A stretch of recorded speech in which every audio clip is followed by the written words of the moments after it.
Welcome to another edition of the Let's Go Ricky Roll podcast. We found him, Rick. We know where Josh Tolley is at. He has escaped the upstate New York farm slash villa slash estate. He is in Port St. Lucie, Rick.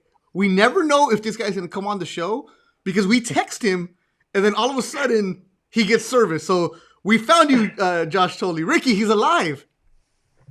He's alive, dude. That's why when we popped up, our screens popped up, I was like, holy shit, you're here. You just never know where he is. Last 2 weeks ago, he was out in the middle of the woods hunting, didn't shoot a single thing. Luckily, he didn't shoot himself. And today he's at fantasy camp making those campers better. Josh Tolley, everybody. Hey. Where are you, Tolley? Thank you, guys. Thank you. I'm in Port St. Lucie, Florida at Mets fantasy camp. And I didn't shoot myself because I couldn't see myself because I had a ghillie suit on. You guys know the deal. Yeah? All right. Now, we're doing good. Hey, you guys have created a monster. I do live out in the country up on the hill, but my phone does work. I just don't hear from you guys that often. I'll put it right back in your court. We text you all the time like, hey, what do we got? Who do we have? What's going on? International man of mystery, boys. Yeah. I'm like Houdini. And today's guest is going to really debunk a bunch of the Josh Tolley theories. John Buck played in the major leagues for a long time out of Utah. John Buck also has his Behind the Dish podcast. You can listen to that. It's on sabbatical right now. But most importantly, though, he was in the Josh Tolley deal. Yes. From the Blue Jays to the Mets. Yeah. The blockbuster, baby. We're not going to call it anything. For some reason, we were in the fine print. We were like down in the bottom corner, Josh. We were like throw in. That's right. That's right. Yeah. Well, yeah, we were actually the deal. Like we were at the end. They were like, "Oh shit! Well, how can we got to make this look better? How about you get Josh? We get John. We'll call it done." And they're like, "Fine." So we basically helped the deal go down. It was down to Josh. That's how it got done. Whoever all those other people were. Whoever they were, they didn't trust John Buck to catch R.A. Dickey. That's why. They knew my hands were too fast to catch that shit, and they're like, "Oh, Josh's hands can handle it." That's what it was. Brick hands back there. 2 minutes in, it's already just ripping on Tolley. Buck, you should have been here when we'll send you the link of Troy Tulowitzki just ripping Tolley for 45 minutes. Well, I feel like I didn't play I got the aura of Josh in the clubhouse in New York after he left, right? Because I moved in, and then he moved out. He was still present, and he wasn't there, and they were making fun of him. So I felt like when he'd come up to hit, I felt like, oh, this is green light, and I would start asking about some of the things I just heard David or who. The whole pitching staff had something to say, so I felt like I knew him before I knew him. The legend continues. I feel like Josh, he's that type of catcher. He just likes making people better around him. If you need to cut on him to make yourself better, he's that confident in himself. We love him. That's why we brought him onto the podcast. John Buck played for the Royals, the Blue Jays, a 2010 All-Star, the Florida/Miami Marlins, get it right when they're in transition, the New York Mets, Pittsburgh Pirates, Mariners, and finished up with the Angels. And he's now living in Utah. That's why I brought on my Utah Ute shirt. Got to represent. There you go. Yeah, I bring out whatever. They looked better last game. The swap meet behind me has something for everybody, so we'll be all right. We're here. Now, Rick, let's start with you, though. How did you meet John Buck? Well, he was my catcher in 2010, right after my rookie year. I don't know if we faced each other. Obviously, we don't have our intern here to find that out for us, but I don't think we did. I mean, 2009 is freaking too long ago, 12 years ago.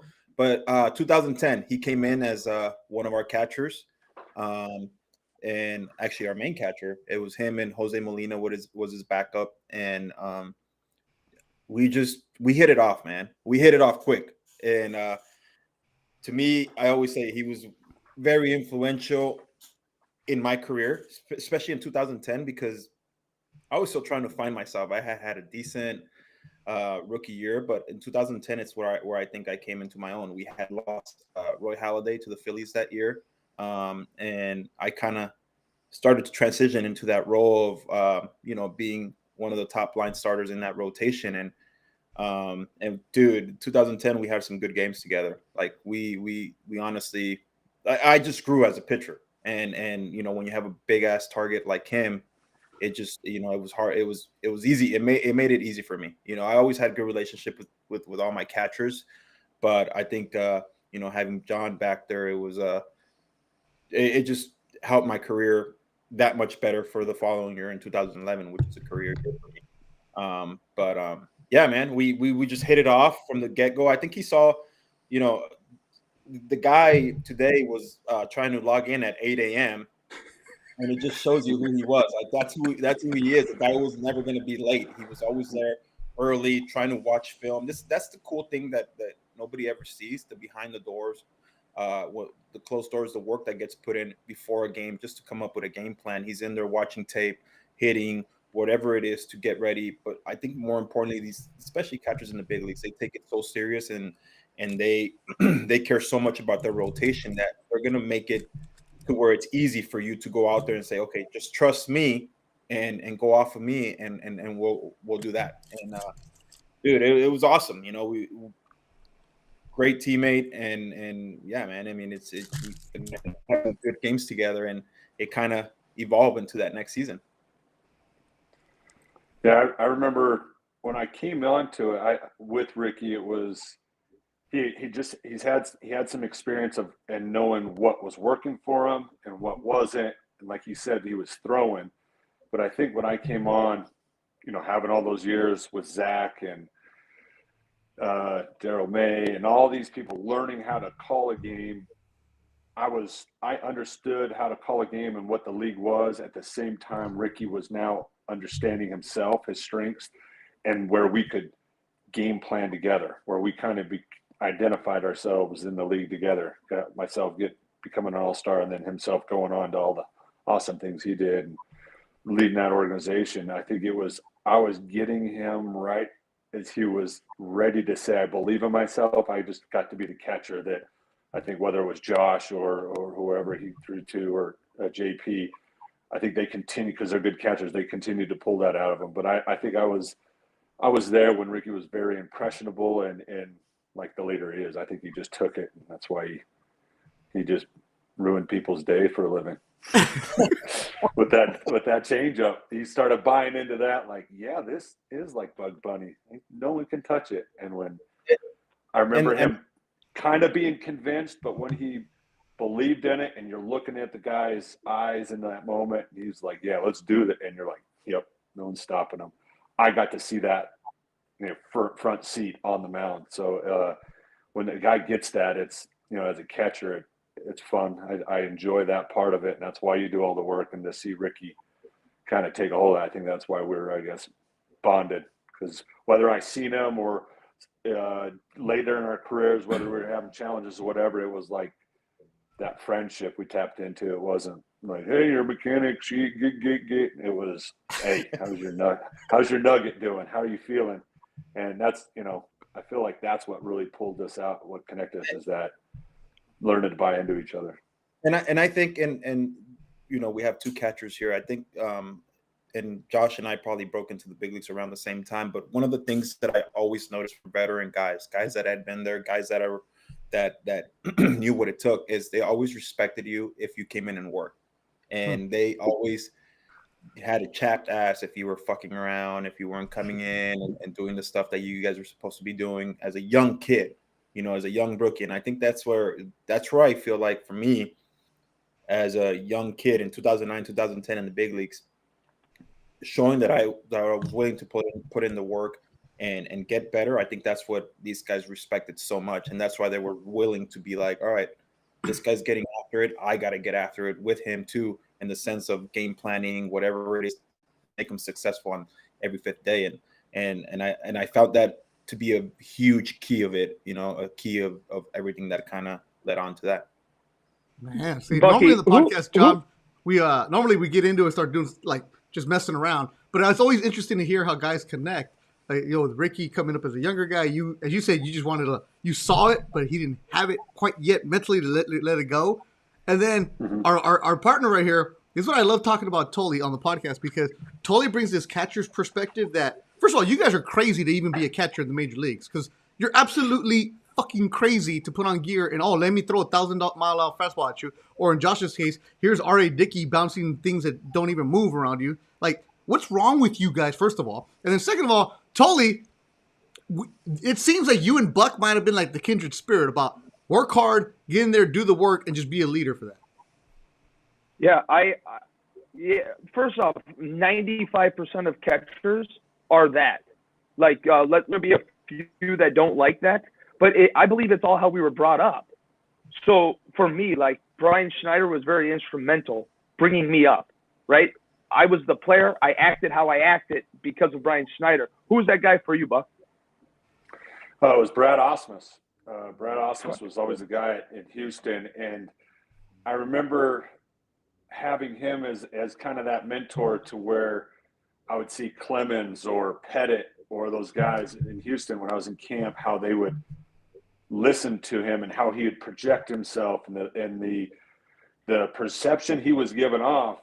I saw Roger Clemens react like, whoa, that became his reality, and because of that respect that they had for him, and that was obviously because of the smart person he was, calling a game and the student, even though he would say that he wasn't a student of the game, I don't know if there's anybody smarter. So that just shows you that he just kind of did this really smart on the side because he's that smart. But I guess if you go to Dartmouth, you can't be dumb. Like Ivy League guy, recess, at recess they do the math problems, I think. So yeah, don't take that bait. Yeah, it's always the smart guys that try to act like they're not that smart, huh? So, yeah, exactly. So that was kind of my mentor, and then I had Greg Zahn, who was kind of the opposite, very racy, but people responded to that to where he came into camp, and I remember he had this loud boom box, and he had Biggio, Bagwell, Clemens, Pettit, and it was very quiet. And then Zahn brought this popping out to the half field with this boom box, and everybody looking like, what the heck is going on? But I also saw how that worked and how Brad just made that work. That was his role, and they embraced it. So I was able to see a very veteran group at a very young age and how it clicked and worked together. And seeing that team that was going for the playoff, unfortunately being the one that was traded for Beltran later, but I knew going into camp that was special and unique, and to be around that at a very professional age as you're kind of 40-man-ish, that leaves a mark, as you can imagine, as a catcher. And so he's always been someone I've always looked up to.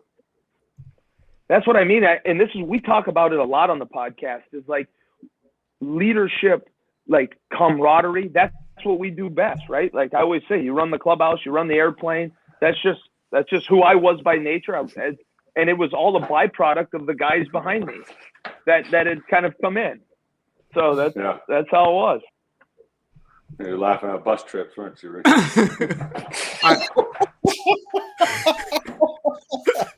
And moving on.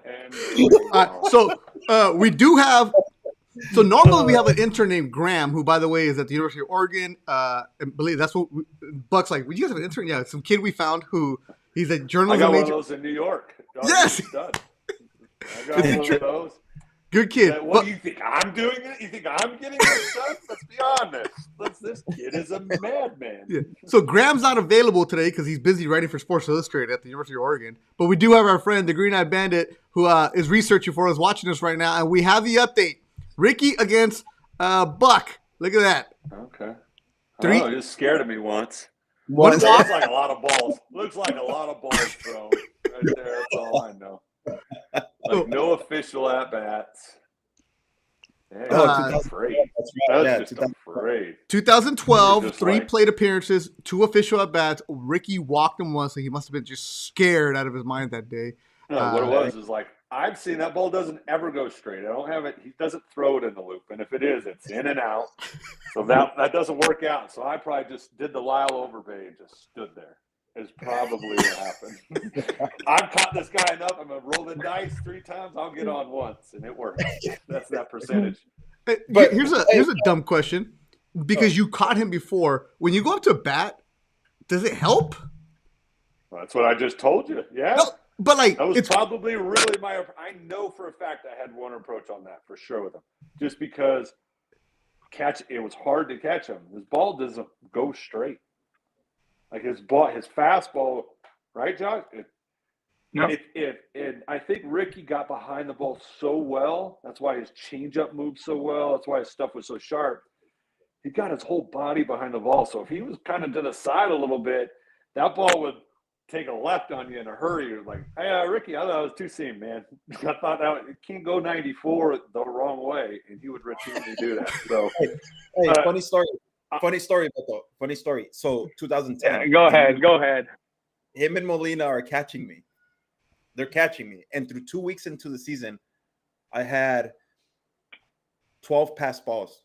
oh Or 12 wild pitches. 12 wild pitches. Yeah, wild pitches. That's right. Yeah. there's no pass balls on this show. Thank you, Josh. Yeah. They're all Correct. wild pitches.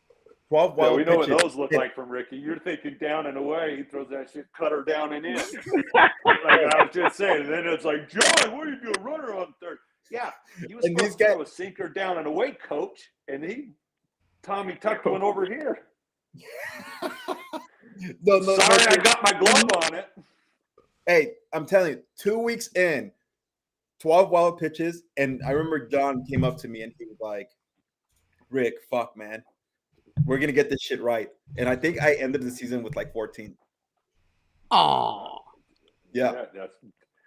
but to carry you. Connection. We got locked. Yeah, dude. Well, hey, Bucky, I had 14 in one game with Ricky in AAA.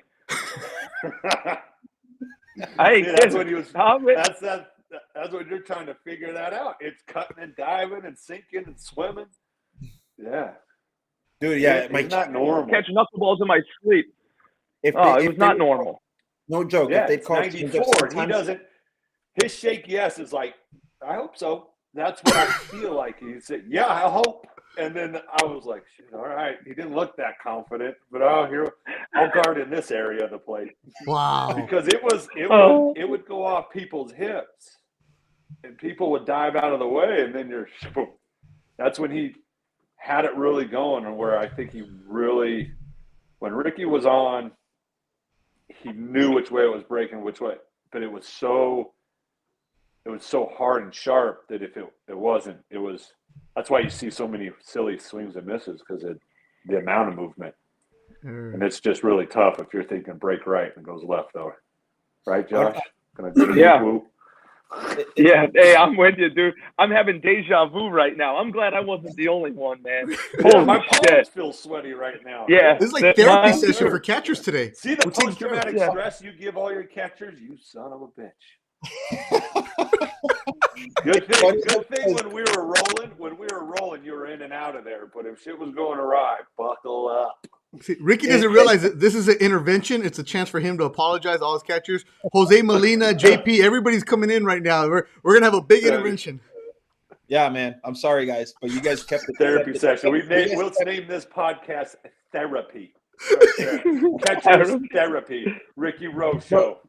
But we started that game? I think you did start that game against the White Sox where we almost threw a no-hitter where Alex Rios took me deep. Yeah. And I remember and we brought him up before you came on air, Buck, Mark Tien, and how that night he said I destroyed his career that night after that game, because I saw him a few days later. He's like, bro, you destroyed my career. That like we were throwing lefty on lefty changeup, Beto, and that's really rare.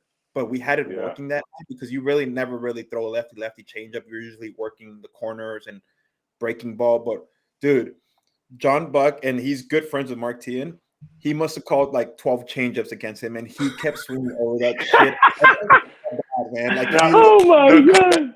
See, the thing is, the conversation I had going on with Mark, it was like, son bitch, Buck, like, come on, and I'm like, you got to at least act like you're gonna hit one or take it good. You can't keep doing this, because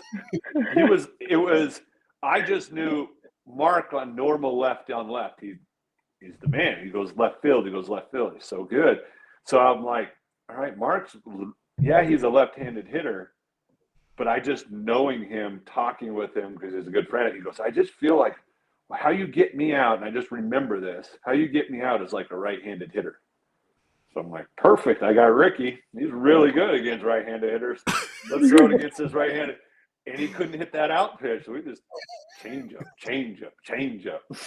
But like I said, it's like a wiffle ball change up. So there's gonna be some guys coming in here like it never does the same thing twice. So it wasn't like, even though I threw 12, I'm sure 5 of them look like cutters. Oh yeah, dude. Some of them cut, some of them right down the middle, and other ones sink down and in to them. Yeah, it was.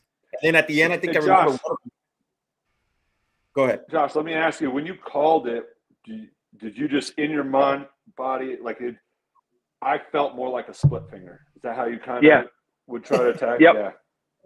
Yeah. I didn't know if he was going to pull it or yeah. That's right. I would set up like kind of like underneath of them a little bit more to have that I had the shape in my mind. I love left on left changeups. That was one of my favorite pitches to call when Dan Worthen actually got me on that. That's the only that's right. I'll leave it there. But yes, I did visualize it a lot. That's a whole other podcast right there. We'll go down that road.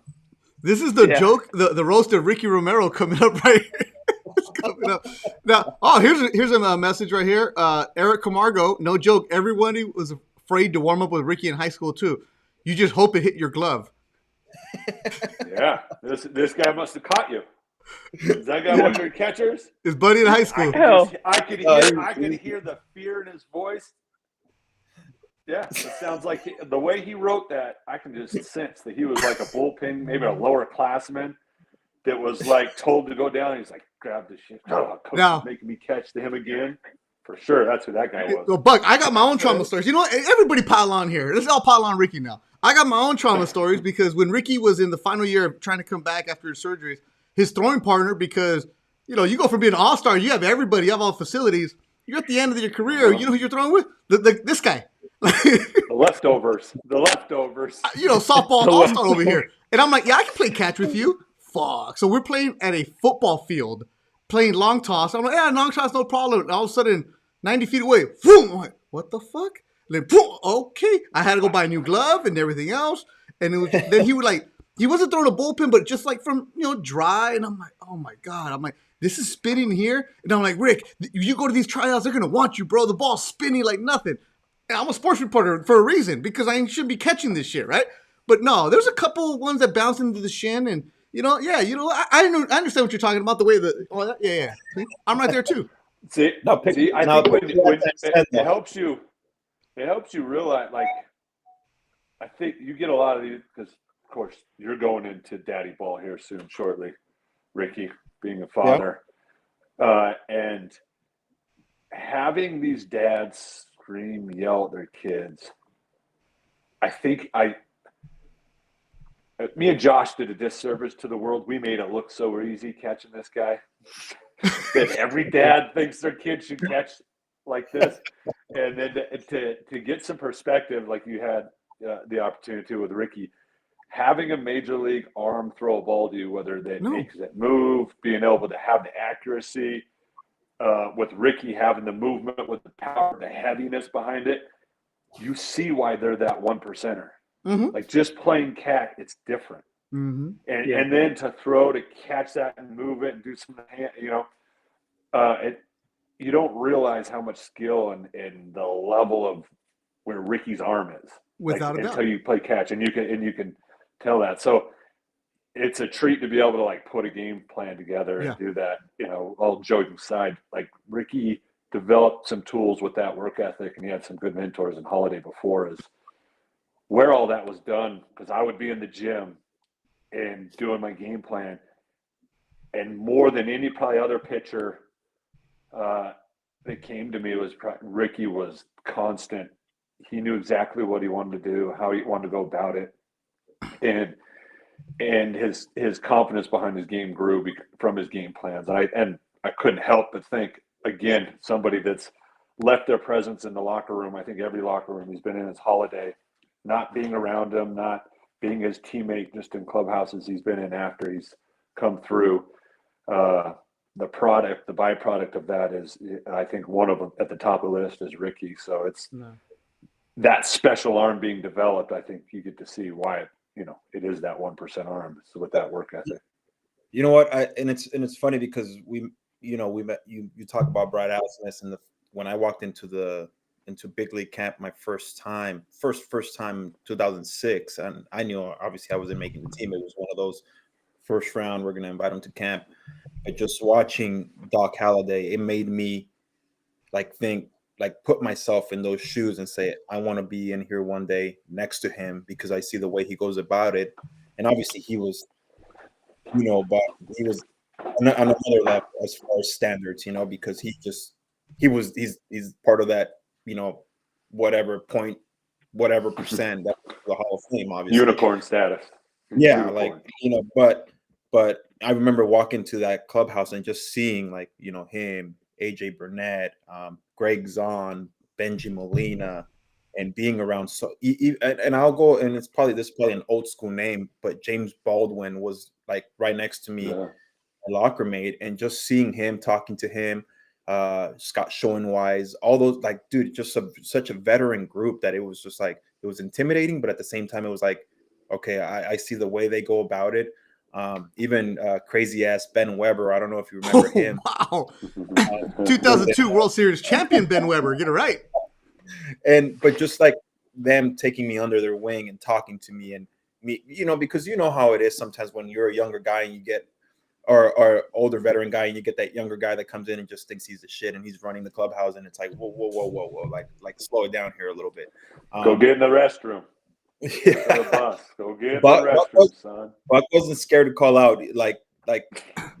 He let you know right away, what the fuck, we're trying to accomplish something here, not to be an asshole or anything, but hey, get the point. You don't come in here and run shit. I remember as a young 2006 invitee, I was dude, all right, I just want to absorb as much as I can so that when I get invited again, I know what to do. And that's kind of that year kind of helped me, just watching those guys, watching Doc, watching all those Schoenwise and guys like that, to kind of be ready for that time, because I didn't see big league camp till 2008, which was 2 years later. Wait, you totally young guys walk in there acting like that in New York? Yeah, especially now. It's way different than it used to be, right? You sat in your locker forward and you didn't say a damn word. Now it's just a free for all. You're not even allowed to say anything, and you can't be like Buck used to be, right? Go get on their ass. Then they go tell their agent, tells the front office. Really? It's a fucking, absolutely. It's that part of the game. That's what's frustrating about the game now, in my mind, is that piece of it. That's how you learn. That's how you learn to do the right thing. That's how I learned to go to the national anthem. I never knew that. I was a young kid. I was 22. I had no clue what to do. And I'm sitting in the locker room with Gary Sheffield while the anthem's going on in Colorado. I'm just fucking hanging out, sitting in my locker. Got blown up for it. If nobody fucking blew me up, I wouldn't have known any different. Wait, now it doesn't even matter. You didn't know you're supposed to be on the field for the national anthem? No, they have an early anthem remember, Catchers, we got a lot of stuff going on, bro. Let me step in here for you, Josh. He's working with the manager. He's got the field coach coming at him. It was his first day in the big leagues. leagues. We get to the line a little late. Sorry, we were back taking foul balls off the wiener. Maybe we were icing that. Maybe we didn't get out to the line. But when you're a rookie, you ice that wiener later. You get out on that line. Yeah, you can ice it later. Yeah, that's right. No, I fucked up. There's a pecking order you just got to know. Yeah. All right. Not anymore. Wait, so, but I think a lot of that creates culture, though. I'll say this for a listener. They if a veteran guy got on you, it was for the right reason. Yeah, of course. Because at the end of the day, he put his arm around you and say, "Hey, why I did that," and explain it to you. Yeah. Yes, you run into some assholes here and there every once in a while. You learn to deal with those guys. But the veteran, real leadership guys would get on you, but at the same time be like, "Hey, you understand why I did that?" And hey, let's go. I'll take you out to dinner. I'll take you out for beer, whatever. Okay. That to me is what makes a clubhouse, and that's what it was all about. And And a guy like John Buck understood that. You know, he just wasn't going to be an asshole and then sit back and let you keep fucking up again. That to me is a leader, you know, because you're just like, dude, the guy doesn't know. Like, come on, like explain it to him. But a lot of the veteran guys they that I dealt with would explain to you what you did wrong. You know, that's what it should be. And to me, when I did that, like whenever I do the bus skits, you know, you have the bus time or whatever. To me, that was a time because nobody else is in there. It's a time where players can be vulnerable. Where we can make fun of the things that you just threw the ball out in the fourth row, right? Lost the game for us, and then the whole team's laughing with you about it, just kind of saying, "We don't care. Like we're in this with you. Let's make fun of it, have fun with it, and keep going." I feel like that chemistry is that being able to get on each other and laugh with them is what makes it a real team unit. Because 162 games, 180 days, you're gonna suck. Yeah. You're gonna be terrible. You better be able to laugh about it, or you're gonna go crazy. You know? Yeah. And so make fun of yourself. Be crazy. Yeah, exactly. That's right. Exactly. You have to make fun of yourself in this game. Yeah. Now, Buck, you grew up in Utah, Taylorsville, Utah. You get drafted out of high school. What was like your first experience in the big leagues? How did you get the big league call? Like, hey, you're coming to the show. I was in AAA with the Astros. Auburn, no, not Auburn. It was New Orleans. New Orleans Zephyrs. I don't know why I said Auburn. New Orleans Zephyrs. We were playing the Omaha Royals at the time, and that's who I got traded to. We were kind of in a rain delay. Shocker, New Orleans rain delay. And our traditional rain delay, right? And so we're in there. The trades, you know, how the trade deadline stuff's going. And at the time, I was kind of the talk of the Astros, the number one prospect then. But there was this Oakland and talk of Beltran going there. And next thing you know, like the trade's been done. We're all sitting on the couch. And everybody kind of looks at me. And then 2 seconds later, Mahoney comes in there and said, "Hey, Bull, got to talk with you." So I walked in there. Tim Purpura called me, told me they had traded me. Then about 5 minutes later, Allard Baird called, told me that I was going to, and they needed me in Kansas City. They had the I-70 series going. So next morning, went to the flight, was on the flight with David DeJesus, who later became his best man in his wedding. And then we get there, my first at bat, wow, right down the line. And as I started down the line, I kind of went out to round the base. But like yesterday, they didn't have those freaks out there stealing hits called Scott Rowland. So he dives from his knees, from his tummy, and he just throws it like that. And I'm got to wind back into the line and then go through. And so I get done, and I feel like a horse's ass. So I go down there, and Tony Pena was like I had Brad Osmus as a player, and then Tony Pena was more like a father figure coming out of high school. His son, Frankie, I remember catching bullpens with him. He'd come grab me and goes, "You." Every morning at 5 a.m., I was out there catching balls before Big League Camp got there. And he was somebody who just kind of taught me that self-discipline too, and not only taught me, held my hand through it. Well, I think he was a big part of getting me over to Kansas City. He was managing at the time.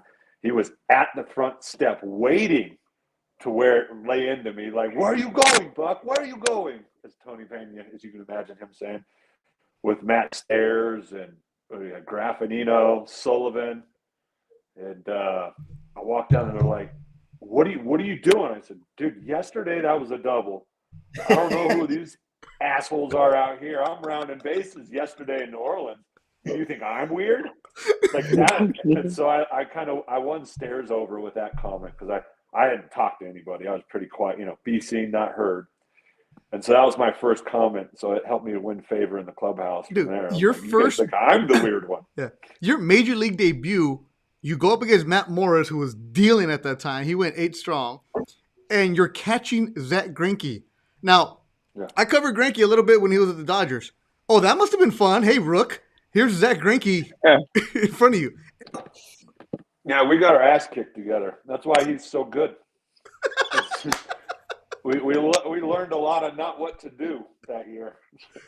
You got him. You Yeah, caught his that Cy was. Young year. I think we were the youngest. What? Did you catch his Cy Young year? So I started the first half catching it, and then he went to Molina, and here's a Zach comment, because I would do all his game planning. He wanted me to do all his. Oliva, Miguel Olivo. So he would make me do all his game planning and everything, because he wanted to call his own game, and he said, "I feel like I've." And Zach real like calm. He pulled me aside and he's like, "John," and I know that he really meant this because he wouldn't tell anybody else. So I feel it feels good. So he comes to me, he goes, "John, I don't know if I want you catching me anymore. I think you're too smart, and I second guess everything I want to call, but I still want to do my game plans."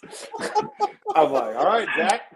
I was like, this feels kind of, and he gave me a coin, like a lucky coin, and I still have it. It's in my closet. Stop. Yeah, I have it. Now I got to bring it out, and it's this lucky. I don't know. Has Japanese writing on it or something, and it's like a lucky coin. I still got it on the shoelace. The day he told me he didn't want me to catch him because I was too smart, I make him second guess himself, right? And I took it as the utmost compliment. So from about the beginning of that season, I helped him game plan. I had to be there waiting for him. I would show up to the field, which was great. I got a good massage and recovery routine out of it because it made it so every day that was my day off. I had Zach off that year. Yeah. So he was 20-year-old Zach. I was very instrumental. It was behind the dish stuff that only Josh and I can appreciate, and Miguel. And so bitch better appreciate it. But he does. We know Miggy. He loves me. So, but I think because of that. So you made Zach Greinke. I don't know. I think Zach Greinke made Zach Greinke. I don't know. You're too smart. You're too smart for me. I don't want any part of making any part of what that person is. If I could be his friend, I'll take some of that.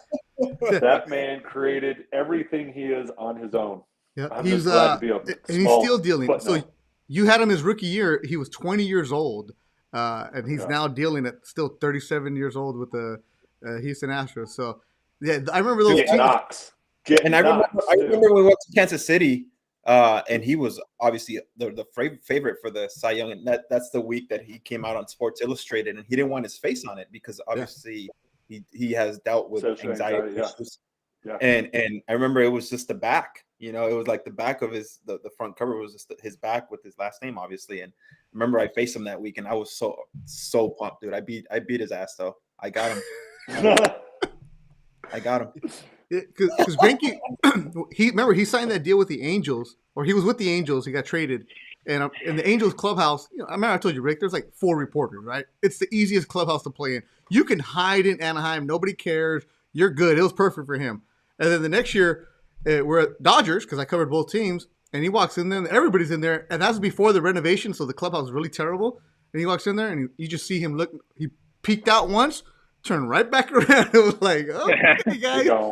Yeah. Isn't there that clip where he like Doc is giving a speech, and then all of a sudden he raises his hand and he says, "Make sure everyone washes their hands." Yeah, I saw somebody go grab the grapes after or some shit like that.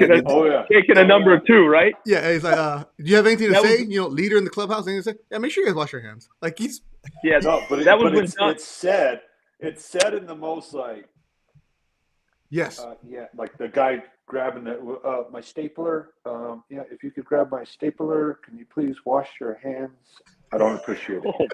And everybody is like, is Zach being serious? Is he joking? I like him. He's serious, but he'll laugh it off like he's joking after he sees the clubhouse go nuts. He is a very funny, witty person. Yeah, I liked it. Did Greinke get you anything for winning the Cy Young?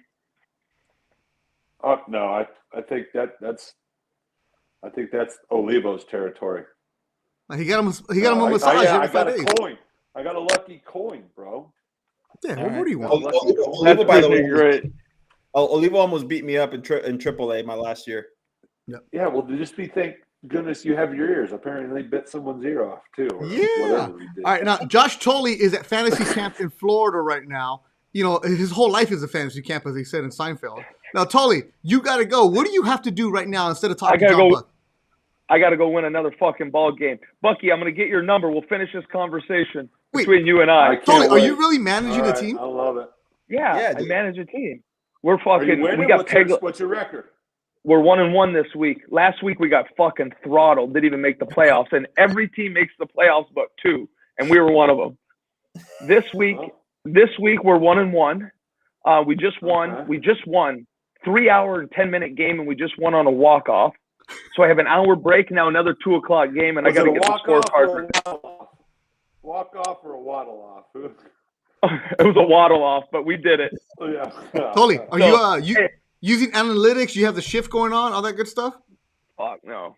We do this shit with our eyes. Me and Pete Shirk, baby. All right, Tolley, we'll talk to you in a couple All right. weeks when you answer your phone. Thanks, guys. Bucky, good to see you. Sorry I got to run. See you, bud. Yep. See you, Josh. This dude. Yeah.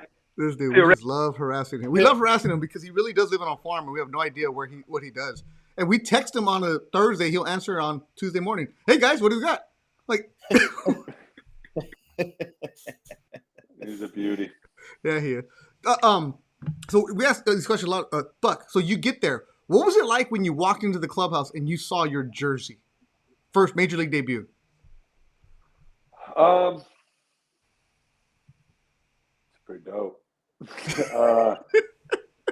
It's funny. A backstory to that is I remember my uncle played football at Nebraska, and we went to Iowa when I was younger. I was 10 years old, 10U AAU tournament, and we went past I-70, and I remember looking down there, and at the time my uncles gave me these tapes that the football team was listening to, the Psycho-Cybernetics. And it's about how you visualize and put yourself in the stadium, and we drove past, and I remember looking down in Kauffman Stadium and telling my dad, I'm gonna play there someday. And I remember my dad, and it hit me like a ton of bricks, like, prove it. And I remember him looking at me, and it wasn't like yeah, go ahead, Dad. It was my dad calling me out for the first night. I felt like as a man, I was like, what? He was like, prove it. Show me. What are you going to do today? And it became this thing. So as I'm going to that jersey, it was like a flood of like, all right, I'm about to prove it.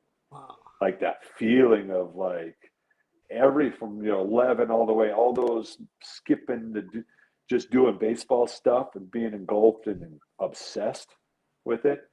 I'm about to prove it. And with, hopefully this whole other life at the start of it, with our other part of our dreams, and knowing, dude, I just got to set some goals and it could happen.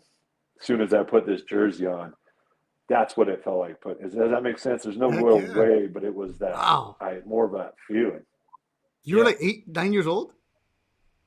I was 10 at the time when I got those video that, and it was something that, I applied it to gymnastics or whatever I did, but it was baseball, it's in the back of your heart, right? That's just part of who I am. And I did a lot of other stuff in preparation to become a baseball player, whether gymnastics, skiing, BMX, whatever we do in life.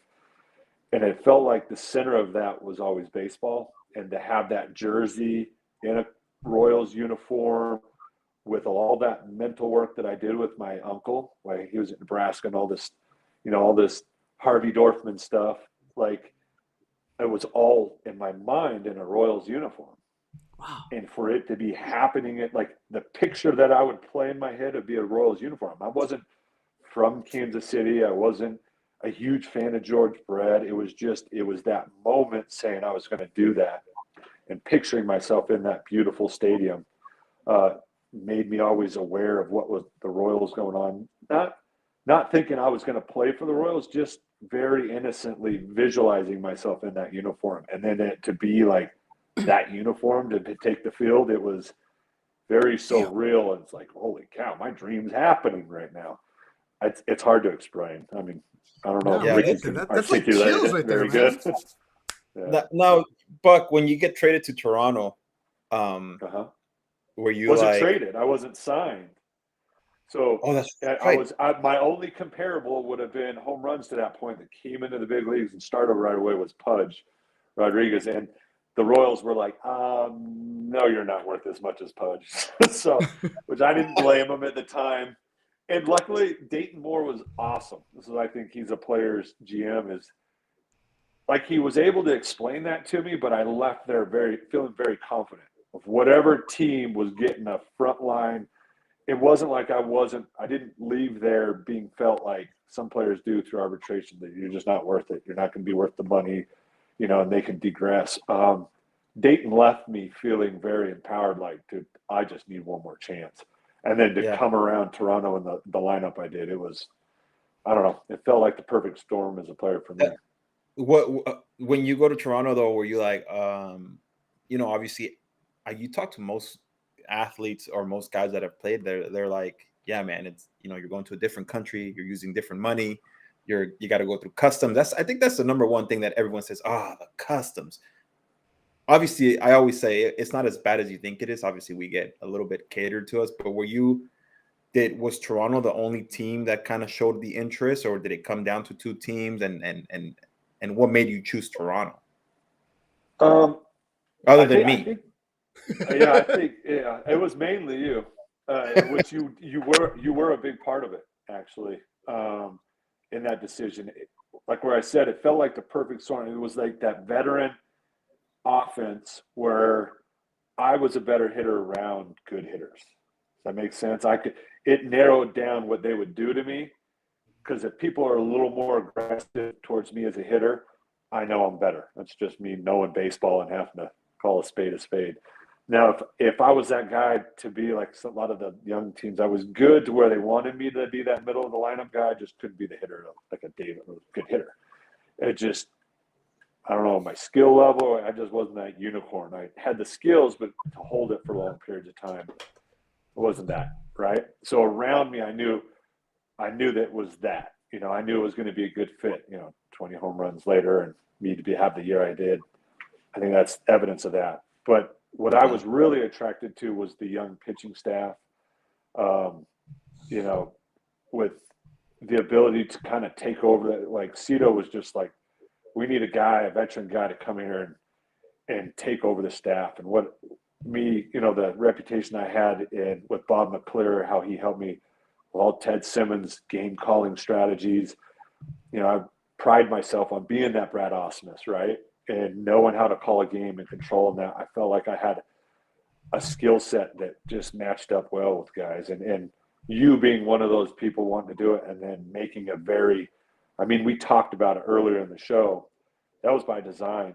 I felt like, seeing you it was this young kid that as soon as he bought into himself, he's going to be an all-star. Like I as clear as I saw it with my, me in that Royals jersey, I do that same process, like psycho-cybernetics, that I learned with each of my pitchers. And it was you being at the top of that list is like, dude, he could be a front line for anybody.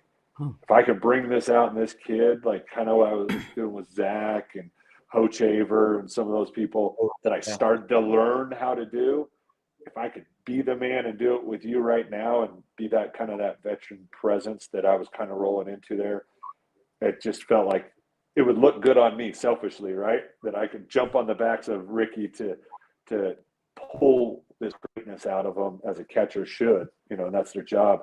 I knew that this was an opportunity that would set me up for, whether I was an all-star, that wasn't really on my mind. It was, if I can make this young staff, like how I'm going to leave Zach and Hochaver and some of these guys, I may make a name for myself, because that was kind of going into a free agent year. And I needed to establish, not to mention with Hosey being my backup, there's a lot. That's what I was going to say. Yeah, our lineup, Beto, that year, I think we had the first.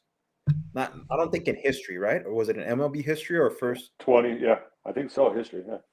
History where we had like 6 or 7 guys hit 20 or more home runs. No, the whole lineup.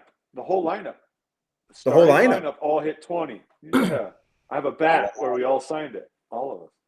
You do? Freddie Lou even hit 20. Freddie Did he Lou. really? Yeah. We were all bad. That was the year they all thought we had somebody out in right field.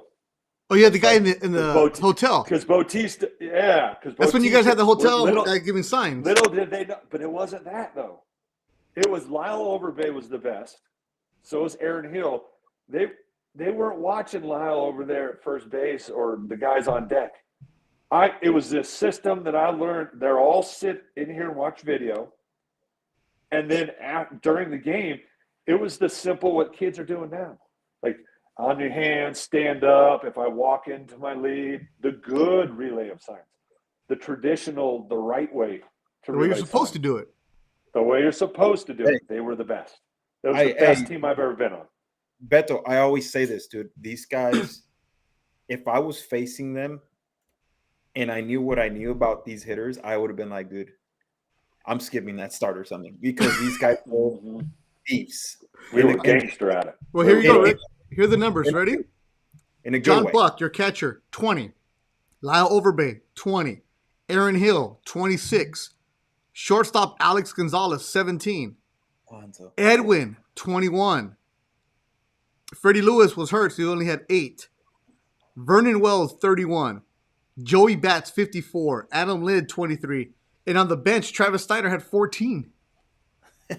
So maybe it was a lineup that I saw. Maybe it didn't have Freddie Lou. I just wanted to put Freddie Lou in there. So maybe it was the Adam Lind combo because Joey Bats, right? But when these guys, honestly, first base, second base, and you turn to a hitter in the bench, and they're like, got him. And you just see these guys like, oh, here we go, ball out easily. Oh, we kept. I remember homers and punchies. That was our motto: homers and punchies. Hey, Sean Markham even had an RBI that year. All right. Oh, Sean. Oh, you want to talk about punchies? He's a gamer, dude. Dude, he's a gamer though. He had big old cojones. Yeah, that pitcher, he competes, dude. Talk about a pitcher that was a crucial role. I don't know how his arm was even attached to his body. First and foremost, that's the first wow factor. Is I saw this guy not be able to wipe his ass, and then throw like 7 shut pieces. Like after you get Miller, like how are you gonna pitch tomorrow? Like I'll do something. We'll get it rubbed up. We got he would somehow get it done and get it done. Convincing. That was a fun team, Beto. That was a very. It seemed like fun. But you said homers and punchies. Do you want to hear how many punchies? Sure. Let's hear it. 111, 131, 104, 116, 144. Boom. Told you. Homers and punchies. As soon as we embraced it, it was like we were trying to do that. So it was like, oh, perfect. We're doing exactly what we want to do. We flipped that. You got to learn how to fail, bro. And that was learn how to fail. That's the psychoanalysis part. And that's the year that Bautista came into his own. Edwin was kind of starting to turn the corner. Well, they were screwed with him. Yeah, that's right. We sent him down. Yeah, that's right. And I remember thinking, like, why the hell are we sending this guy down? Yeah. I don't care if he's hitting 100. It scares me even being on deck with that guy. Yeah, Edwin only had 360 at bats. Under. Yeah. For some reason, they sent him down. They sent him down, and then I think Oakland claimed him. Came up like And then Oakland let him go, and then the Blue Jays claimed him again, and then they sent him down to AAA, and then they messed with him. Went off. Now he's ready. You know what helped him with that is Bautista, where he kind of went through that with Pittsburgh, with Kansas City, and some teams. I think he was pretty instrumental in having Edwin having him come out of that good, because having Joey Bats excel and be that mentor to him, I think that was probably crucial. I saw Jake Peavy my last big league camp with the Giants, and he still swore to the day that we were cheating.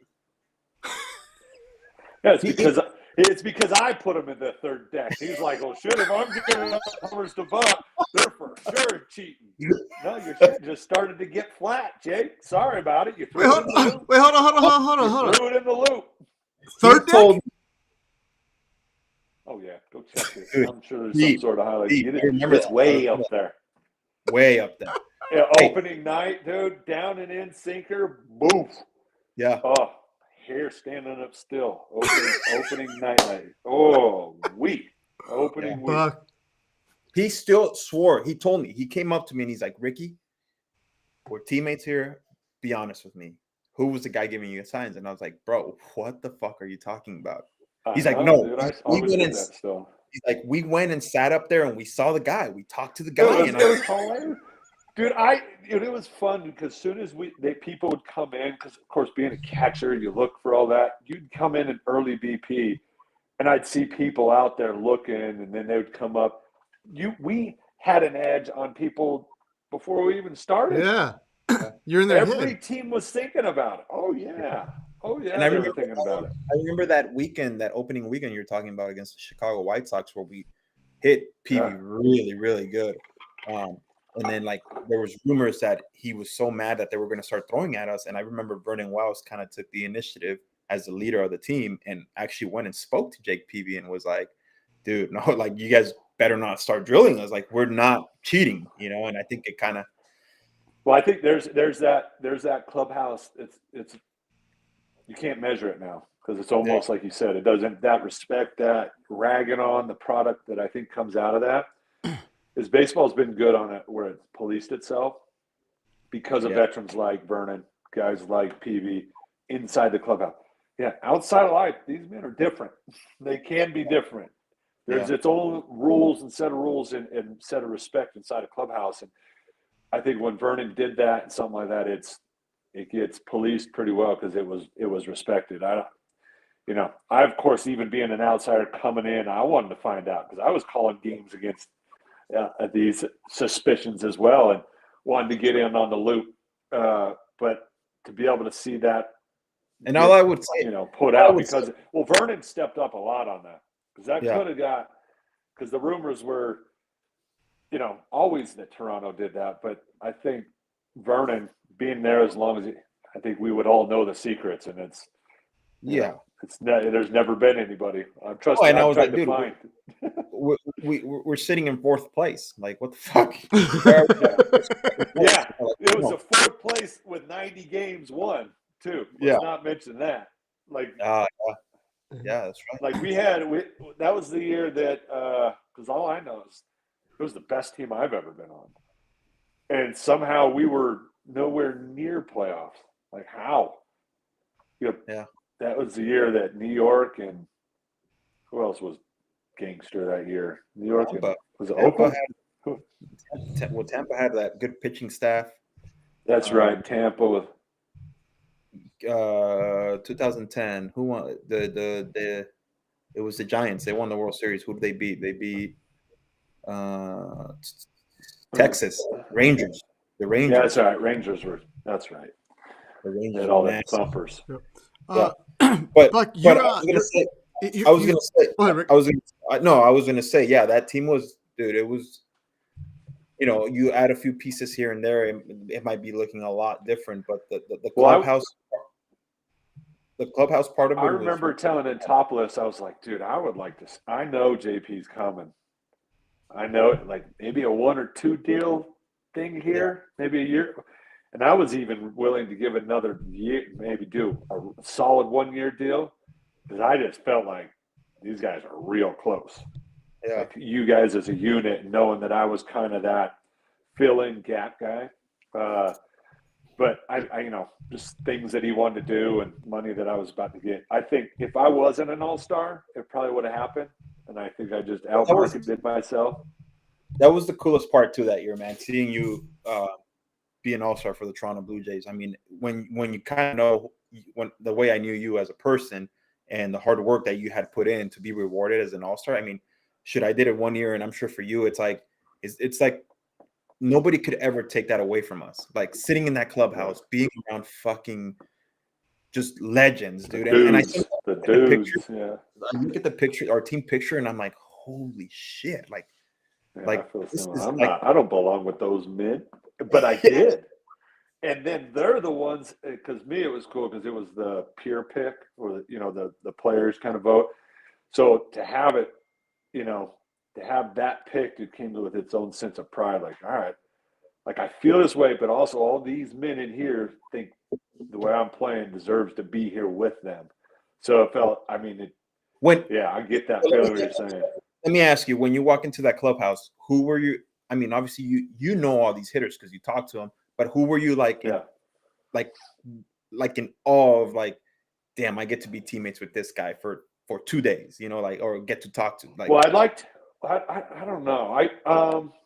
Joe Mauer was pretty cool just because we had played against him so long, and getting to see everybody in the environment where they're the man, right?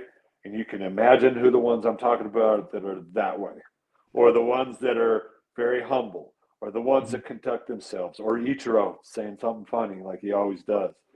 Like, to be a part of that and hear that, I was taking it all in. But Joe, I was real interested because I think he's a unicorn in my own position, right? Yeah. And to have the amount of respect of playing against him so many years, and to see, that was fun to be able to be like, all right, I think you're an all-star, and to be on the level that year with him. Where'd we go? Lost his audio? Audio. I think his thing's his headphones dying? Can't hear you. Oh man. I want to hear Ichiro's story. Oh! See, Come back. it's Ichiro. Ichiro got us because I know he was going to tell an Ichiro story. And nobody's supposed to talk about Ichiro stories, right? It's like Fight Club. You don't tell Ichiro stories in the All-Star game about him cussing everybody out in English. Is he? Did he hang up? I think his AirPods might have died. Let's see. All right, he's calling back. We got Buck. There we back. go. All right, cool. Sorry. Hey, Sorry about that. I don't know what happened. I was gonna say, didn't you come back and say a funny Ichiro story about him, like how the way he sits on his chair? Oh no! When he comes up to the bat, he sits on his chair like in a catcher squat. But when he comes up, you know how he comes up to bat and stretches and squats on his bat, kind of sits there and does his little thing. What most people don't realize, he's like moving he is stretching, but I can't count on both hands how many times he's farted on me and the umpire. The guy has such good control of his entire body that I think he's doing some yoga breathing where he squishes all the bad air, and he always tells me, get the bad air out. So I'll be honest, I've tried to do that just because if Atrio is doing it, I'm going to try to fart too, because he gets hit every time. And I know I've been a part of that on the bad end of it, a lot on both his end and the other end of the hit. So I've tried to stretch like that. I'll go up there and twist and try to fart. If he does it, it's got to work. That's middle midget 101 right there. Everybody has an Ichiro story, and you never hear their same story repeated. Everybody always has a new Ichiro story about this guy. It's fantastic. It's because everything he does is awesome. Right? He's hilarious. And then the first time I walked into the Mariners clubhouse and I see him, I'm like, where's the rest of this guy? Like, all skinny, frail, and then like you seen him after the game. We're interviewing him. His suits are tailored to the point. I'm like, he must have had like a size 28 waist or something, man. Like, just did not look like a guy who was feared. He pulled his like, he gave me a bat. He pulled it out of a suitcase. Yeah, so he's put together better than the rest of us humans. Let's just say that. What a guy! What a guy! I'm gonna show you this one really quick, Buck. And before we kind of wrap this up, one of my favorite games of my career, and you probably know which one it is, was this one with you behind the dish. And I'm sure you remember this game. Uh-huh. What was the game? There we are. It's in Chicago. No, it's not. New York. That's at home. No, that's in New York. It's probably blurry, but it was the weekend. We threw a CG against the Yankees that day. Is that when you had your family? Was your family in New York? No, nobody was. I don't remember. I did too many foul balls, Ricky. I don't remember that. It was a CG against the Yankees. I've caught so many CGs in my day. For me, and I think that was the weekend that A-Rod was gonna hit. He was going for 600 or something, and they were changing the ball. You caught, or it was you who caught me my CG in New York. When when A-Rod's going for 600 like that, they have new balls every time he comes up to bat, right? Yeah. So you were throwing those? Yeah. And you're like, man, fuck that. He ain't doing it against me. I said no. Yeah, And then he Ricky did it for sure. And then he did it the next day against Sean Marco. Yep. Yeah. I do remember that. I remember going to block that ball. Yeah. So do you know I have on my podcast the guy that was living with A-Rod and the guy that did all the steroid stuff for them? Yeah. Yeah. I had him on my podcast. You did. And and when I asked him, because during that documentary, I'm going to block the ball when A-Rod's doing that. Because during that, that's us, right? It was because it was during that home run stint. It's him, how the kids kind of protected. Look at the catcher. And I said, that's me behind the plate, because I was the one behind with Sean Markham trying to catch. I remember going to block, and I walked him through that. I was like, you cheated me. Like, to the guy, I was like, I feel like you cheated me. Right? Because he was talking about how he got the protocol, and he's just about the science. He didn't really care about us. Right? So I was trying to show kids, like, this guy dudes out there that care about the science of this. I'm like, and he goes, yeah, I didn't ever think I'd have this phone call with somebody. So I got to kind of call him out on my podcast. So check that out. Screwball is a movie on Netflix. Screwball, correct. And then Behind the Dish podcast with John Buck is where you want to hear those episodes. Yeah, you caught me CG the night before. We dealt that night. Gave up a 2-run home run. The thing is with you, you always were on the. I remember always being on the verge of a seat. Like, we had several that year. Yeah, it dude. felt like we were managing, like, all right, Ricky, try to go a little after him so we can get a CG, because you were making so many strikeouts that it was always in the 6th, 7th you were having to hand stuff off. What I remember, we were our battle was trying to get to as many pitches so we didn't burn you up. It was trying to lessen your pitches earlier in the count, because we kept getting deep. But we had three runs, but it was 3 complete games, and we threw 210 innings to get 210.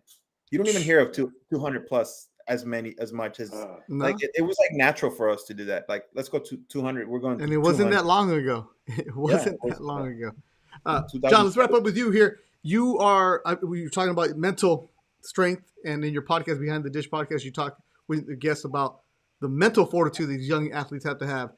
So what's some of the best advice you can give to these parents whose kids are playing 8,000 travel ball games a year, especially in Utah? I know they're starting to pop up all over all the facilities, but they forget about how the mental side. You said earlier you were skiing, you were riding BMX, you were doing gymnastics, a bunch of other stuff. Best advice for parents who think that their kid's going to be the next A-Rod. Whether you think they're going to be the next A-Rod. Okay, the next not Pudge. The next athlete. Yeah, there you go. Boom. I like that. The next Mike Trout's usually a clean way to go. I think whether you're going to be that athlete, the next player or not, or you're not, the right way to have the car ride to the field, your actions as a parent is just even you're being aware of your emotions and the things, because you're going to feel it because you want it for them as a parent, but also taking more stock on your car ride home. So probably that pregame car ride to, what your actions are doing when your kid looks at you, and then that car ride home. There's a lot of development and learning, and probably more importantly, learning how to prepare for a goal or competition or a performance, how we deal with it, and then the car ride home. I think learning how to, like, what people don't see is when we go into that clubhouse right away after getting my ass kicked with Ricky, why it hurts and it stings, we go over stuff. Like, we go over it with no victim, not being a victim like, woe is me. It's like, no, Ricky, what do we got to do? My bad. I know there's times I went to Ricky, that was my fault. You hit your pitch. I got to establish in more. If we do X, Y, and Z better, we'll get A, B, and C. Right? And why it's fresh. And then when we leave or walk into the house and engage with mom or brother or sister or whatever, being able to really let it go because we've had the proper decompression. I think that's key. I think we, meaning me and Ricky or the elite, we did that so routinely and so 162 games, 180 days, it became like clockwork for us. But I don't think that's talked about why we're able to do that. Where kids are playing a lot of games now, it's Fortnite on the way there, play when we're supposed to be de-stressing, getting yelled at by mom, dad, or the coach, and then on the way home, telling ourselves we suck with the dad confirming that, saying, yeah, you suck, you swung at a high pitch. I feel like that's spiraling a lot of kids where it's leaving a lot of opportunities either before the game to prep your child to be consistent and also to prime themselves. Maybe they need to have a little more fun. That's your time to tell them. And then a post-game, structure it to where you're wanting to get the results and make sure you're using the right tools or seek out tools so you can have the relationship with your child even if he punches out with the bases loaded. Yeah. Is that all right? Is that good? I mean, yeah. Like That's that's my secret sauce. That's what I think parents need. That's what we like hearing from pro, because we have a lot of parents who are watching it and they think, like, they get so caught up in what their kids are going to do. And then they realize that, hey, that 12-year-old doesn't need to be playing in a perfect game in Georgia every other weekend. Like let him ride a bike. But also too, if he does, so because there's two schools, like in finding real results and real impact for child. Say he does. Yeah. Having a process to do that and scheduling out maybe that you don't. And when you don't, because you have gone the last 2 or 3, find out when you want to take a break and put in some rest and recovery. And so when you don't go, I say get to higher ground. For me, it's go skiing, go mountain bike, downhill mountain biking, do something in the zone or flow state that's outside the arena of baseball. Because you're more than a baseball player. You're so much more than a baseball player. That's for me what I didn't understand when I struggled in 2012. That's where I didn't know how to separate. Like Buck is saying here, what like once I took off that uniform and walked out of that clubhouse, it was done. It was over with. And no, I carried it into my apartment, into going and having drinks, into going to dinner, feeling sorry for myself. I just didn't know how to. There was so much going on. I was trying to live up to a contract. I was trying to live up to the ace status. I was trying to live up to so much that at the end of the day, I think it hurt me. It was just one of those things where, and I'm sure you found yourself there too, Buck, where sometimes you feel piece of shit. You're trying to live up to this money that we were given, and things are not working out, and you're just like, fuck, I'm in that video room. I'm putting in the work. Why is it not translating? And it was like the game just at times it just wasn't fun. It just like, all right, this is not working out. Fuck this game, and then and then you see a little bit of success, and you're like, okay, and then it just right back to where you started, and it's like the game itself is already hard, and I think at times for me I made it harder, and when it should have been the complete opposite. I remember in 2012 you asked me, and I always say this because I remember when you were in Florida in Miami, and I came up to the plate and you're like, how are you doing? I was like, fuck, man, like I'm 10-1 because that was right before the All-Star break. I'm 10-1, but I have like a 4.5 ERA. And you're like, so, and I couldn't get past that because I'm like, I'm 10-1, but I'm getting living in the past. Yeah, and I'm getting. I was like, I'm getting lucky, man. I'm getting lucky. We talked before the game. I was like, I'm getting lucky. Like this is not gonna last the way I'm going. And looking back at it, I'm like, dude, 10-1 with the 4, who cares? Like I should have just rolled with it. But I was trying to get that ERA down. I was trying, like everyone's like calling me lucky. Oh, he's getting all the run support. Well, then from that game, I did not win another one till my last start that year. And I went on the longest. You fulfilled your prophecy. That's how powerful you are. And that's my thing. When I got you convinced in you, and when you were convinced and digging on you, like think about how I came into the clubhouse, how I had all those weird sayings I would say to you, passing the water cooler or whatever we did. It was to dopamine drip you of digging you on you. And I remember when you came up, I remember that. And I remember talking with you saying, who cares? Yeah. Who cares? Like you're about ready to dominate. You're about ready to do this. You're about where we get in that pregame, in-game, postgame. Here's Ricky telling you.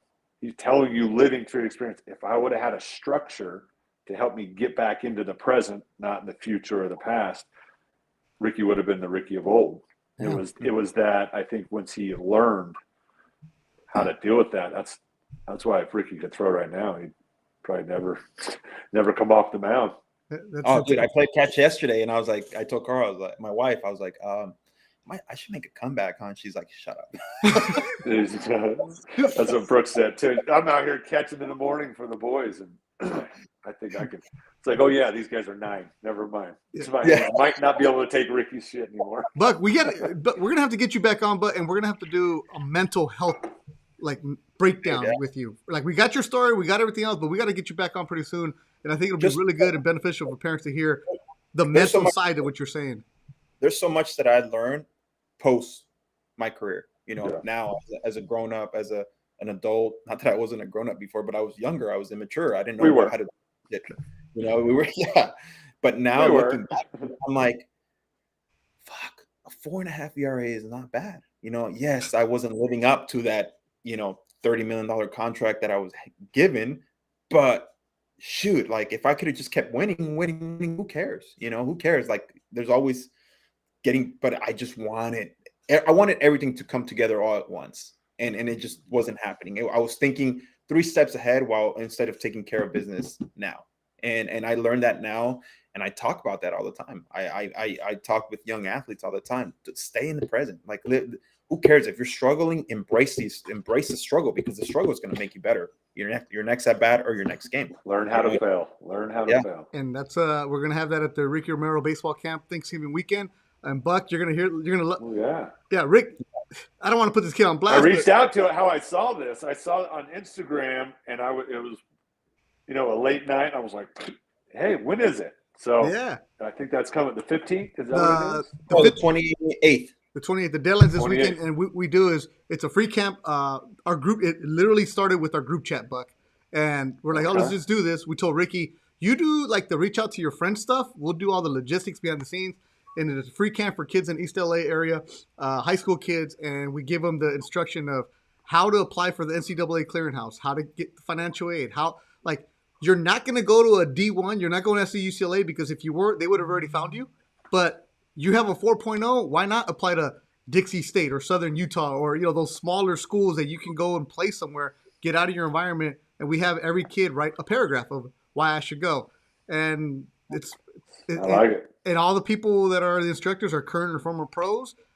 Just trying to tell the kids, this is exactly how you do it. So if you are listening right now, you have a kid at LA Unified, go to Ricky Romero Baseball Camp on Instagram. Check it out. It's cool. It's free. It's not like those other showcases where you're paying $500 and it's like, oh, you get 2 games. No, this is real instruction.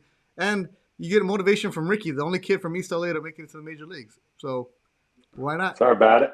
And it's honestly, it's very fulfilling. And we had it once, Buggy, and 2 years ago, right before COVID hit, we had it one, and then last year we didn't have it, obviously. But and like the sense of like emotion and like, dude, everything just came together. The way it came together, it was cool. I'm not saying these kids are like, like to see their faces and how happy they were to be there in the presence of not myself, but like there's other guys, Noe Ramirez and Alan Trejo, who made his debut this year, and so many professional baseball players, not big leaguers by any means, but professional baseball players. To me, I'm like, I mean, what's better than this? You're learning. Not every kid's gonna have crazy talent, but shoot, I didn't have crazy talent. My freshman year, my sophomore year, my junior year of high school. It's like there's steps that you got to go through. You got to get better, and maybe we motivate 1 or 2. And like Beto said, better than anybody, John. MLB baseball is not about D1 athletes. It really isn't. Like you look at a roster and there's high school kids, there's freaking D3 kids, D2 kids, and some of those stories you're like, your team from where? Who? Yeah. Probably more so than the norm of what you would think. Exactly, and that's what we try to get through these guys' head, because nowadays, as you know, we get so caught up. Parents get so caught up in this. Oh, my kid's gotta go D1. He's got to go D1, and it's like that don't mean shit. He can go D1, that's fine. But what if he sits for the next 3 years? That there goes his career. Correct. Where you can go to a NAIA school, a D2 school, go make a name for yourself, get better. Somebody's gonna find you. Trust me. If you're good enough, somebody's gonna find you. and that's or just the way it is. on the flip side, we also have it. Hey, you have a 4.0. Why don't you go to MIT and become correct. the next GM? Yeah, exactly. You're more than a baseball player. You're right. That's exactly what we have. So that'll be that. But yeah, Bruck, we're gonna have you on again pretty soon to get you the mental side. I was really interested in that. He might be interested. He's going to let me know. He might be interested in coming. Yeah. And Oh, I might be able to come. Yeah, dude, that'd be if fun. you do, Maybe the kids would love to hear that mental side of what they need to hear because Cool. they just need that, especially in the environment where they're at, where they're constantly told, you can't do this, you can't do that. Why not? Dream big. So John Buck, follow him on Instagram, JohnBuck44. His Twitter, he gave up on it 4 years ago, which is smart, lucky man, because it's just a toxic world. Boom! That's exactly right. I suck, so I needed to learn how to suck, and it was no more of that. And if for baseball equipment, he has a whole line of baseball equipment that he sells, like these cool ass bags, man. Well, I actually merged with Lizard Skin. They bought my patents because I was part of Lizard Skin creating that. It was made out of this batting cage, by the way. Buck Athletics. Lizard Skin was. And so I sold all those to them. So, and Lizard Skin, I think, just sold for $50 million.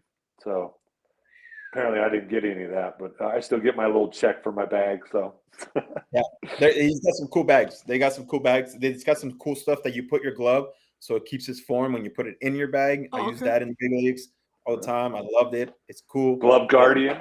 Yeah, the Glove Guardian. Yeah, for sure. Yeah, patents. That's when you know you're more than a baseball player. When you have a patent, we'll take care of that. Yeah, I've got a couple. A little entrepreneur. John Buck 44. Your podcast is Behind the Dish. Go and check it out. It's on hiatus right now, but there's over 50 episodes on there. One of them also Vinny Rock, who we know. He was on your podcast, so a lot of good dudes. I actually listened to the Brett Tomko one a couple days ago. Good dude. So yeah, that's a good one. Behind the Dish. Go and check that out with him and Buck Athletics. If you were looking for any kind of information. So John Buck, we'll talk to you soon. Ricky, talk to you brother. in a bit. Appreciate we got a camp to plan. Adios, guys. All right, see you, Rick.